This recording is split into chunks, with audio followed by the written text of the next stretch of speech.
மாநில அளவிலான கராத்தே போட்டிகள் அமைச்சர் துவக்கி வைத்தார். 2000க்கும் மேற்பட்ட வீரர் வீராங்கனைகள் பங்கேற்பு.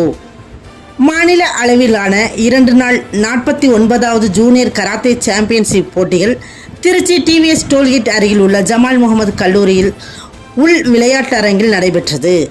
போட்டியை தமிழக நகராட்சி நிர்வாகத்துறை அமைச்சர் KN நேரு குத்துவிளக்கேற்று துவக்கி வைத்து வெற்றி பெற்ற வீரர் வீராங்கனைகளுக்கு பதக்கங்கள் அணிவித்து சான்றிதழ் வழங்கி பாராட்டினார்.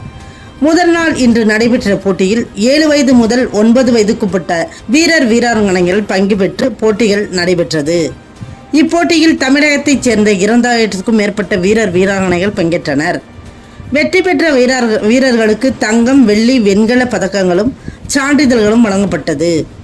2 நாள் நடைபெறுகிற இந்த போட்டிகளில் தங்கப்பதக்கம் பெறும் வீரர் வீராங்கனைகள் ஜூலை மாதம் உத்தரகாண்ட் மாநிலம் டெராடூனில் நடைபெற உள்ள தேசிய அளவிலான போட்டிகளில் பங்கேற்க உள்ளனர்.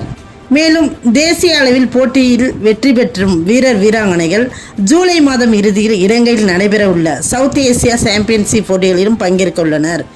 இப்போட்டியில் தலைவர் பாரத் சர்மா, தமிழ்நாடு ஸ்போர்ட்ஸ் கராத்தே சங்கத்தின் பொதுச் செயலாளர் ஜான்காரா, தமிழக தலைவர் ஜேக்கப் தேவகுமார், பொதுச் செயலாளர் அல்தாஃப் ஆலம் ஆகியோர் கலந்து கொண்டனர்.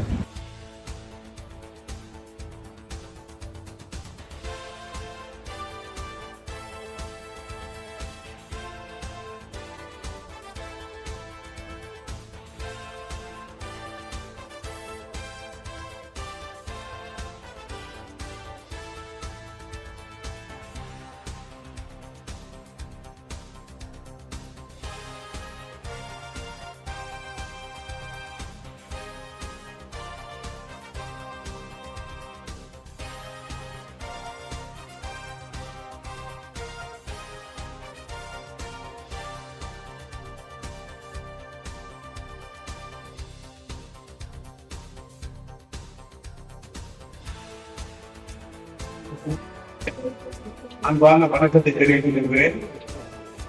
32 மாவட்டங்களில் இருந்து 6 வயதிலிருந்து படிக்கும் வரைக்கும் மாணவர்கள் இந்த போட்டியில கலந்து கொண்டிருக்கிறார்கள். இது 41வது ஆண்டாக இது நடைபெற்றுக் கொண்டிருக்கிறது. நான் வந்திருக்கிற கோச்சஸ் வந்து கலந்து கொண்டிருக்கிற மாணவ மாணவர்களுக்கு இந்த வார்த்தைகளை வணக்கம்.